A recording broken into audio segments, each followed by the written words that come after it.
ለምን ቲክቶክ መጀመር እንዳለባችሁ ላስረዳችሁ ፈልጋለሁ። አያችሁ ኢትዮጵያ በጣም እየተቀየረች ነው። በጣም ብዙ መኪኖች አሉ፣ ብዙ ህንጻዎች አሉ፣ ብዙ ነጋዴዎች አሉ፣ ብዙ ሻጮች አሉ፣ ብዙ ገዢዎች አሉ። የኢትዮጵያ ኢኮኖሚ በጣም እያደገ ይገኛል።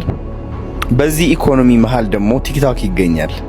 ልብ ብላችሁ ካስተዋላችሁ እናንተ የሆነ ነገር ስትፈልጉ ወዴት ነው የምትገቡት? ወደ ቲክቶክ አይደለ? የሆነ ቢዝነስ ስትፈልጉ ወደ ቲክቶክ ነው የምትገቡት። እውነቴን ነው የምላችሁ። እኛ ኢትዮጵያውያን ከጉግል ማፕስ በላይ ከጉግል በላይ ቢዝነስ ለመፈለግ ቲክቶክ እንጠቀማለን። አበባ ስንፈልግ ወደ ቲክቶክ ነው የምንሄደው። ካልሲ ስንፈልግ ወደ ቲክቶክ ነው የምንሄደው። ወይም ደግሞ በአካልም ልንሄድ እንችላለን።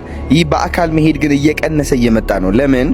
ብዙዎቻችን 1 ሰዓት 2 ሰዓት ይፈጅብን ነበር በአካል ወደ ሌላ ስቶር ሄደን ፈልገን እንደገና አልተመቸኝም ያኛው ስኪል ፈልግ እያልክ እየለመኑ ዋጋ እየተከራከርክ ምናምን ኢነርጂ አጥፍተ ነበር የምትመለሰው። አሁን ግን እሱ ቀርቶ ኦንላይን ላይ በቪዲዮ ተቀርጾልህ እያየ ትመርጣለህ፣ ትገዛለህ ማለት ነው። ለምንድን ነው ይህ እየነገርኳቸው ያለሁት? ቲክቶክ the biggest market place እየሆነ ነው ኢትዮጵያ ውስጥ። ድሮ መርካቶ ነበረ፣ አሁን ደግሞ ቲክቶክ ሆኗል። ኦኬ፣ የዚህ ዘመን መርካቶ ቲክቶክ ነው ማለት ነው። ስለዚህ እናንተ ምርጫ የላችሁም። ቲክቶክ ግዴታ መጀመር ይኖርባቸዋል። ይህ እንደ ድሮ እኔ ቪዲዮ አይመቸኝም፣ እኔ ካሜራ ውስጥ መግባት አልችልም የሚለው አስተሳሰብ መቅረት አለበት ብዬ ነው ማስበው። ስፔሻሊ ነጋዴና ቢዝነስ ማን ወይም ቢዝነስ ውመን ከሆናችሁ ማለት ነው በዚህ ዘመን። ኦኬ፣ ለምን ቲክቶክ የሚጠቀም አንድ ነጋዴ ይበልጣችኋል። ቲክቶክ እንዴት አድርጎ እንደሚጠቀም የሚያውቅ አንድ ነጋዴ እናንተን ይበልጣችኋል። አንድ ቲክቶከር ወይም ደግሞ ኮንተንት ክሪኤተር ደፍሮ ወጥቶ ራሱን የሚያሳይ ቢዝነሱ ከፍቶ ህይወቱ ሲቀይር ስትመለከቱ የዛኔ እንዴ እኔ ካሜራ መፍራቴ ግን ስህተት ነው ወይ ብላችሁ ራሳችሁ ትጠይቃላችሁ። እና እኔ ከዚህ በፊት የነበርኩበት ህይወት አውቃለሁ። ስፔሻሊ አዲስ አበባ ስመጣ ከእህቴ ቤት ነበረ እቆይ ነበረው። ምንጣፍ ነበራት እና ትንጥ የፍራሽ ነበረቻት፣ እዛ ጋር ነበር ማድረው። ከካናዳ ስለመጣው እሷም ይሉኝታ ነገር ይዟት መሰለኝ እባክህ ያልጋ ደር ትለኝ ነበር። ታላቅ እህቴ ነች። እና ስለዚህ እውነቴን ነው የምላችሁ ቲክቶክ ከዛ አንስቶ አሁን ወዳለሁበት ላይፍ ስታይል አድርሶኛል። አሁን ላይፌ በጣም ወደዋለሁ፣ በጣም እሰራለሁ። የምሰራበት ደግሞ አውቃለሁ ለምን እየሰራው እንደሆነ ለዓላማዬ እንድሰራ አድርጎኛል ቲክቶክ። ስለዚህ ብዙዎቻችሁ ቲክቶክ መናቅ የለባችሁም ካሁን በኋላ። የሆነ ጊዜ ነበረ ብዙ ሴሌብሪቲዎች ቲክቶክን ይንቁት ነበረ፣ በጣም ይንቁት ነበረ፣ መግባት አይፈልጉም ነበረ። አሁን ግን እንደምትመለከቱት በጣም ብዙ ሴሌብሪቲዎች፣ በጣም ብዙ አርቲስቶች ወደ ቲክቶክ እየተቀላቀሉ ይገኛሉ። ቢካዝ አዲሱ ገንዘብ ቲክቶክ ላይ ስለሆነ ማለት ነው። ተረዳችሁኝ? ሜቢ ላይ ሊቆይ ይችላል who knows። ግን አሁን ቲክቶክ እያደገበት ያለው ፍጥነት ከምነግራችሁ በላይ የብዙ ሰዎች ህይወት የሚቀይር ሆኖ ተገኝቷል ማለት ነው። ለዛም ነው እኔ አዶናይ ቲክቶክ አካዳሚ የከፈትኩት። ቢካዝ አውቃለሁ ምን ያህል ቲክቶክ ህይወታችን እንደሚቀይር። አሁን ነው እያያችሁት ያላችሁት እናንተ ቲክቶክ አይደለ? አወረ ቲክቶክ በጣም ብዙ ቲክቶከሮች ህይወት እየቀየረ ነው።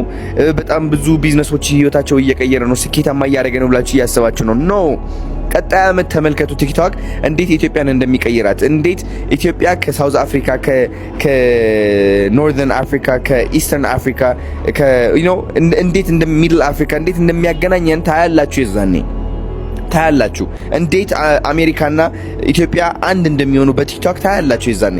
አሁን እያስተዋላችሁ ነው። አዳዲስ አፕሊኬሽኖች እየመጡ ነው። እንደ አማዞን አይነት አፕሊኬሽኖች ወደ ኢትዮጵያ እየመጡ ነው ያሉት። which is ከዚህ ሆነ አማዞን ላይ የሚሸጡ ነገሮች ኦርደር የምታደርግበት መንገድ ማለት ነው። ተረዳችሁኝ? እነዚህ ካምፓኒዎች በምን አድርገው ነው አፕሊኬሽናቸው እያስተዋወቁ ያሉት? በቲክቶክ። ቲክቶክ የሁሉም አለቃ አባት ሆኗል አሁን ማለት ነው። ተረዳችሁኝ? ስለዚህ ቲክቶክ ማስተር ማድረግ በዚህ ዘመን ቲክቶክን ማወቅና ማጥናት አልጎሪዝሙ መረዳት ማለት ለስኬት ቅርብ ነህ ማለት ነው። ቢዝነሳችሁ ከፍታችሁ እንዴት እንደምትሸጡ ታውቁታላችሁ ማለት ነው።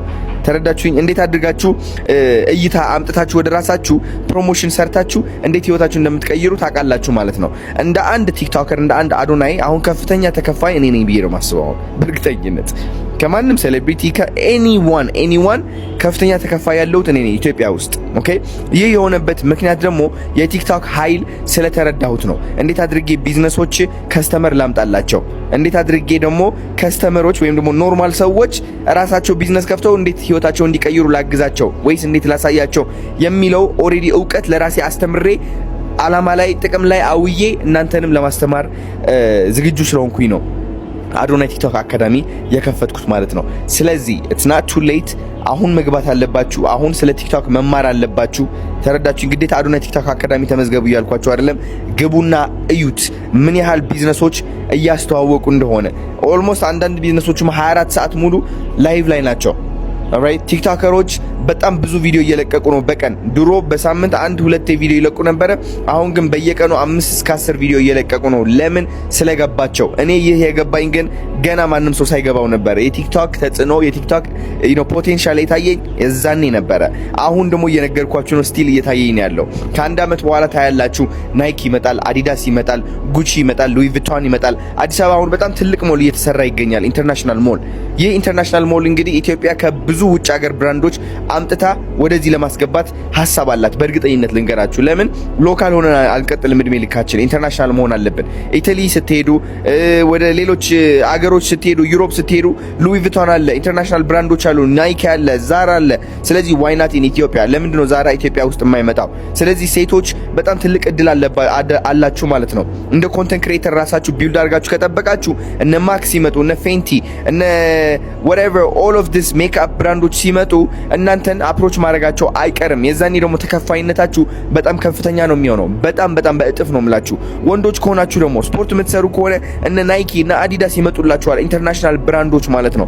እና በጣም የተለያዩ ኢንተርናሽናል ብራንዶች የአፍሪካ ብራንዶች መምጣታቸው አይቀርም። ለምን? እያዩት ስለሆነ በምን ያህል ፍጥነት እያደግን እንደሆነ ኢኮኖሚያችን ማለት ነው። ተረዳችሁን? ይህ ምን ያደርገዋል መሰላችሁ? ብራችንም ከፍ ያደርገዋል። ኦኬ አንናቅም።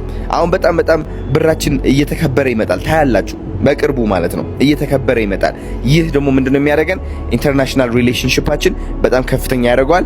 የወጣት ህይወትን በቀላሉ መቀየር ይችላል ማለት ነው። ኦኬ ይህ እንዲታያችሁ ስለምፈልግ ነው ቲክቶክ ጀምሩ እምላችሁ። ስለዚህ ፍርሃታችሁን ይዛችሁ ኦኬ እንደዚህ እዩትና ማለት ነው እኔ መለወጥ ፈልጋለሁ፣ እኔ ሀብታም መሆን ፈልጋለሁ፣ እኔ ህይወቴ መቀየር ፈልጋለሁ። ለነዚህ ተራቢዎች ካጠገቤ ሆነው አንተ እንደዚህ ለምን አታደርግም? ይቅርብህ፣ መታየት ጥሩ ነው፣ መታየት ደብቁኝ ያመጣል ብለው የሚመክሩ ሰዎች እነሱ ሰዎች እንደዚህ ጠጋ ታደርጉና ማለት ነው ወደ አላማችሁ መድረስ ይኖርባቸዋል። እውነቴን ነው የምላችሁ በባሌን በቦሌን።